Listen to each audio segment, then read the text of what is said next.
Hey guys, welcome to the FitTown Show. This is Coach Andrew with Coach Tony, and today we're going to talk about how to create lasting weight loss and really lasting transformation in general. But today's episode is inspired by a friend of mine who reached out to me a couple months ago, and how I worked with him is how I often work with a lot of clients. So I wanted to break down some of the recommendations that I made for him and kind of our secrets, so to speak, in terms of how we create lasting weight loss. So what is our secret, Tony, to creating lasting weight loss? Yeah, as you brought this topic to me, it brought a topic to my mind that I had heard recently, because I follow like CNBC and a lot of like stocks and investing stuff. And this quote from Warren Buffett, it was actually Jeff Bezos from Amazon who asked him, you're one of the richest men in the world, like, what is your secret? And like, and if you have a secret, like, why don't people just copy you, right? And why doesn't everyone just do what you do? And Warren Buffett said, well, nobody wants to get rich slowly. And that stuck out to me because I was like, wow, that's what happens in fitness too. It's like people don't want to get rich slowly. Yeah. And I think it's something we do really well at FitTown.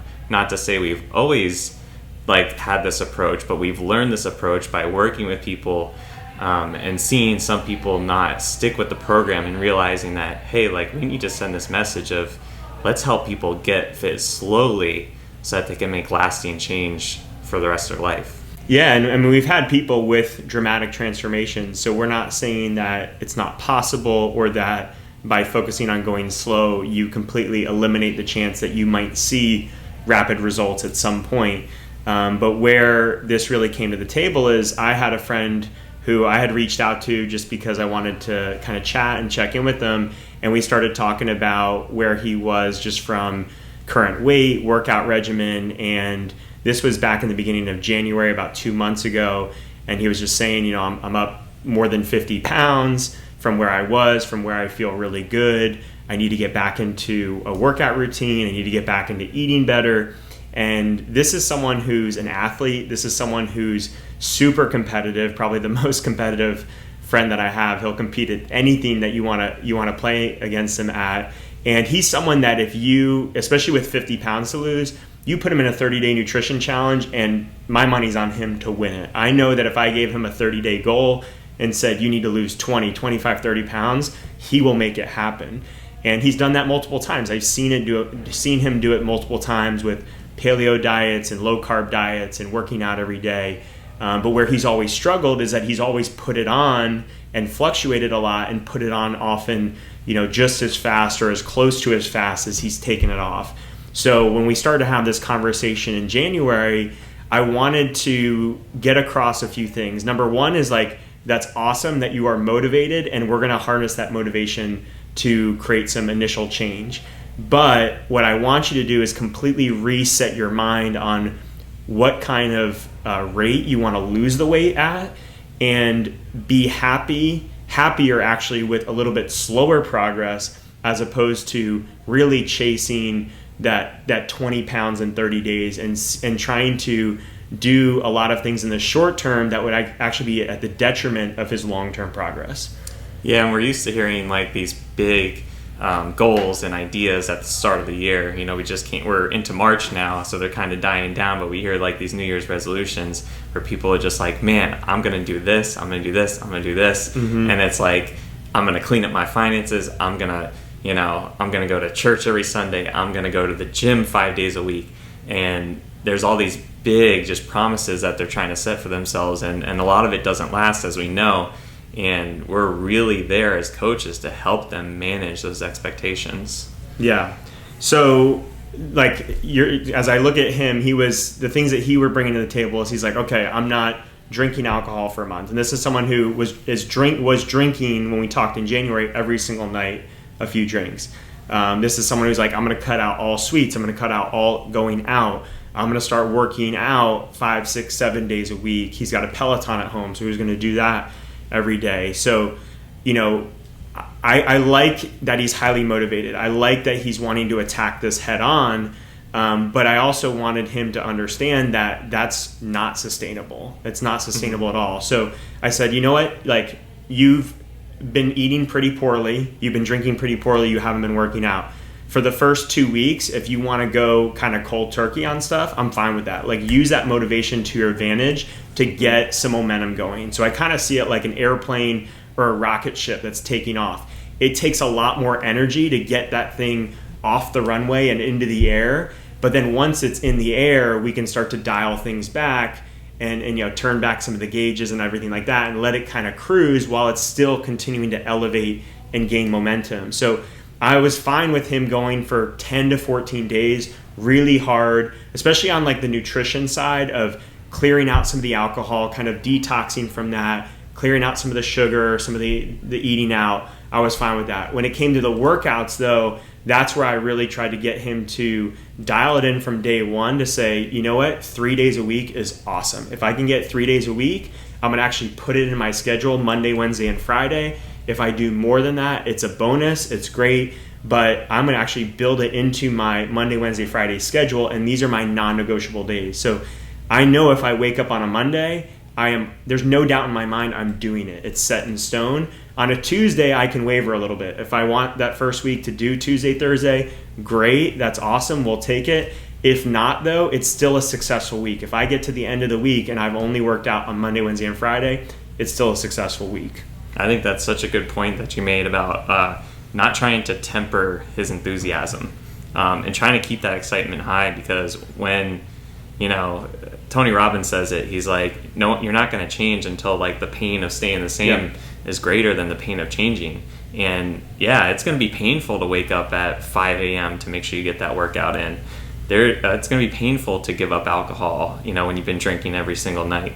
But when that pain is greater of staying the same, and you just can't take it anymore, I don't want to temper that from anyone. I want people to use that and be like, look, like if you have big goals, let's go for them. Let's just have a reasonable timeline to get there. Exactly. And we have to come from an understanding that at some point that motivation is not going to be there at the degree it is today. When it's there and it's at its highest peak, great, but at some point it's going to drop off. And I like to kind of get ahead of the motivation in the sense of we're going to build our expectations and our plan around what still looks really feasible when motivation is at its lowest. So when you wake up that Monday morning and you're feeling like crap, you still know, hey, Monday's the day that I still work out, and maybe it's the 30-minute Peloton workout as opposed to the 60-minute one, but you still check that box. You still move forward on that day. And then at some point, that motivation will return and you might be able to turn it up a notch. But you're always kind of building your plan based off your lowest motivation day in the future. And also where I'm saying get ahead of it is like, I told him, hey, if you want to go hard for more like 10 to 14 days, great, because I know with him, he's going to be motivated for those first 14 days. He might even be motivated for the first 30 to 40 days. But if I create an expectation that he can go hard for 10 to 14 days and start to temper it back then he's kind of getting ahead of the motivation and he's hitting that cruise control before his motivation is sort of below his plan. Mm-hmm. And I think it's important too. So let's say he goes through those 14 days, does everything perfectly, does all those things, all those promises that he set for himself, he sticks to them, and then he doesn't see a single pound drop off. Mm-hmm. Like, where do we go from there? How do we get him wanting to do the next 14 days if he can't see any change from there? That's a good question. I mean, in his case, I know he's someone that loses weight quickly, so I didn't even have to really consider that. What I had to think more of in this situation is okay, he's going to likely lose, even with a slower approach, he's going to lose 8 to 10 or more pounds in his first 2 to 3 weeks. So what I had to calibrate or recalibrate in his head, and we often have to do this with our clients, especially in our 40 Days to Fit introductory program, is what's a realistic amount that you can expect and want to lose in a given period of time. And a lot of times just knowing that number can be very comforting. So the numbers would be, okay, if you're losing 1 to 2 pounds of overall weight in a week, and this is someone that has, I would say, 20 pounds or more to lose. If you're more in that 5 or 10 pounds to lose, a lot changes because the margins are so much smaller. So if you have 20 plus pounds to lose, then losing 1 to 2 pounds a week on the scale is pretty realistic. Now, that might only equate, though, to 1 to 2% body fat per month. Okay, so now we're extending that timeline when we talk about body fat. And then if you're talking about like weight gain, that's even slower, like muscle gain. 1 to 2 pounds per month is kind of what you can expect or hope for if you're making good, solid progress. So for him, if he were to lose 8 pounds in the first week, that's what I've established as the first month, that's what I've established as the high end. Really, 4 to 8 pounds in the first month would have been an awesome, good goal for him. And once we know that, then if we lose 10 pounds in the first couple weeks, that's fine, but 10 pounds can't become the goal moving forward because we're just setting ourselves up for failure if we start to now expect every 2 to 3 weeks another 10 pounds is going to come off. It will at some point level off, and if we just know where that more leveled off rate is from the beginning, then we get excited if we get more than that, but we're also just as excited if we hit exactly that. Or maybe some weeks we're below that, and we know that because we have this longer timeline, we're more easily able to handle it. So I think going back to your original question, if you don't lose any, that definitely takes some mental work to keep going. But if you have this more reasonable timeline, you're more patient from the beginning, then I think you're just better emotionally equipped to handle that when it comes. Yeah, and that's why we're doing this podcast right now. It's like because a coach provides so much of that anchoring for you, right? That anchoring of your expectations. It's not just, hey, I'm going to help you manage your inputs and the expectations you have of your inputs, right? Because you're not going to work out every day, so we're not going to set that as a goal. But I'm going to also help you manage your output expectations. Like, because we're not going to lose 10 pounds in the first week. It's not realistic. So, the coach is so important to manage your inputs and your expectations of the outputs. We're very lucky to have like our InBody machine. I'm not just saying that because the InBody machine is in the room with us right now. Hello. Trying to be nice, compliment the InBody machine because, it'll give you nice results if you're nice to it. But we've seen people come in to take their InBody test just mad, and they're like, well, my scale at home has said I've gained weight, and we're like, okay, relax, let's go into this with an open mind. And they'll take the InBody test, and yes, they will have gained weight, but they'll have lost 6 or 8 pounds of fat and have gained muscle along with it. And it's like, oh wow, like that's why I was doing all that stuff, so not every metric should mean as much as it does, right? So you gave this person realistic metrics to follow in terms of pounds lost, but then he also has to realize with the help of his coach that maybe not every metric means everything. It doesn't mean we should stop or, do something different. It might be the way his clothes fit. It might be the way he does compete in sports better. There could be all these different things that are getting better if one metric isn't moving. Yeah. So another reason that we want to go slowly is that it allows us to handle the ups and downs of something. So you brought up the investing thing. I think most people can kind of generally picture like a stock market chart of not being this linear line up, but these ups and downs. And we've had members that have posted in our community group where they've weighed themselves every single day for like 365 days or even more than that. And you'll see these fluctuations up and down. And ideally what that should generally look like is kind of let's say it's a weight loss thing. Your weight loss low point should be, will end up being slightly higher than the next low point. And the high point will be slightly lower than the previous high point. Mm-hmm. So yes, it's going up and down, but like, let's say you started at 150 pounds and you go down to 145 and then it starts creeping up again. And this time it creeps up instead of to 150, your original weight, it creeps up to 148. And now you go down again, instead of going down to 145, which was your previous low, now it looks like 143. And this could happen over weeks or months, right? You have to be patient with it. But that's usually a good sign where the high point and the low point are creeping down together. Not that every single day I weigh myself, I'm less than I did before. And the more often you check in, the more you're going to see this type of like up and down stock market chart. If you weigh yourself every 2 months, then maybe you can get progress every single time you do it. You know, if you do an InBody every month and you do, let's say, 6 months of nutrition coaching, maybe 5 out of 6 of those you actually see a decrease in body fat, and that equates to, over the course of 6 months, 10% body fat, where you've lost, you know, one time you lost 3%, another time you gained 0.5%, another time you lost 2%, another time you're just flat, and you see these fluctuations.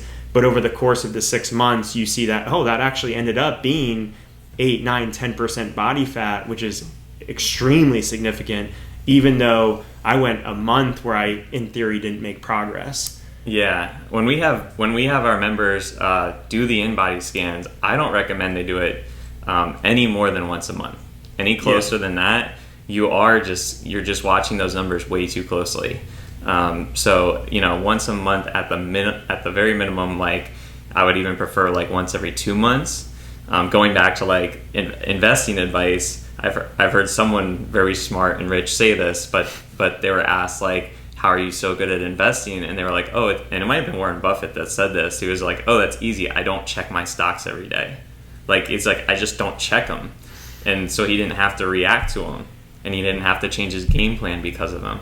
Right, so he just stayed the course of what he knew, what he was supposed to do, and without checking the numbers, it didn't cause him to do any short-term, rash decisions that could have threw him off track. Yeah, so I want to talk about how this could kind of specifically play out. Is like, so going back to my friend is, I checked in with them, or he checked in with me like maybe 3 to 4 weeks in, and we started to get into a little bit of like how much he was eating each day, like kind of in calories and macros, and he has tracked his macros on and off throughout this. Nothing I assigned to him, he just kind of took some numbers and ran with it, and he was saying how much under he was in his numbers, and that was like a big red flag to me of like, okay, you're like, you know, and then once we dialed into it, I'm like, you are under eating, you have to be eating a lot more, because otherwise, so this is where if we maximize the short term, he's going to see faster weight loss if he eats less. Like in a 30, 45, 60, maybe even 90-day period, if he cuts out an extra 300 calories from what like I would recommend for him, he's most likely going to end up losing more weight in that period of time. The problem is if he then screws up his hormones, his metabolism in a way that he's unable to be able to burn fat in a long period of time, you know, 6 months from now, 9 months from now, a year from now he's put himself in a really difficult situation where he might lose 30 pounds really fast, but then he might just hit a wall. He might start gaining weight. Or it's like, if you're consuming 1,500 calories a day and you're a big muscular guy that's starting to get pretty active, what do you do when it's time to turn it up a notch? Do you go to 1,300 calories a day? Do you go to 1,100 calories a day? If you don't leave some play in the system to eventually go down, then that's where you start to really kind of screw yourself up. And, you know, we see it in our workouts as well. When we program our workouts, we don't program every day to crush people and destroy them. We program workouts that are going to be those really crushing days. We program workouts that are going to allow you to build muscle and build strength. And if you think about building muscle in the situation of someone who wants to lose weight, building muscle is going to help you burn more fat in the long term. But today, it's not making you burn the most calories today, right? So in order to build muscle, we need to do heavier weights. We need to take rests between sets. We might even need to take some off days from the gym to recover and let those muscles build. So it's a long-term approach to weight loss to be able to do strength training and recover from that strength training. But in the short term, it's not going to show up in our fat loss results to do that strength training. So it's really important that we're not sacrificing the short term for the long term. Yeah, it's like the difference between like, well, do you want to lose, 10 pounds to look good for this wedding, or do you want to look good, for every date you have for the next 5 years, and just feel like you can wear anything confidently? I think that's like that's more of the goal when we taught you brought it up with this person is like, I want to be able to live like with this. I want to be able to use this as a part of my life and not feel like, oh, I'm on that diet, I can't go to this event and enjoy myself. You know, probably the biggest part of this is that the long-term approach, this slow approach, helps you incorporate it into your life and actually live your life, not leave your life behind in order to do this. Yeah, the journey just becomes way more enjoyable. And in the case of my friend, one of the skills that I need him to learn, and everybody needs this skill, is that you need the skill of recovering. You need the skill of going off track and recovering and not panicking, not letting that destroy your progress. So once we get into week 3 with him, I want him to have that beer. I want him to have the night out with his wife. I want him to learn how to, still make decent choices. Maybe he has 1 to 2 beers instead of 4 to 6, and he hydrates between, he gets to bed at a good time. Like, you can still make better choices while going off track. But I want, more importantly than any of that, whether he goes off track big or small, is what does he do on Sunday after he had that Saturday night? And if we can start to work on that skill, and I can be a guide along the way to say, no, you didn't screw up. That was great. You had fun. You had a blast. Don't feel guilty, but let's make a good decision for breakfast, and let's make Sunday a good day. Then that's what's going to give him the confidence long term that he can sustain it with or without me. Yeah, like you said, keep those kind of drawbacks low so that you keep your trend further going up. Exactly.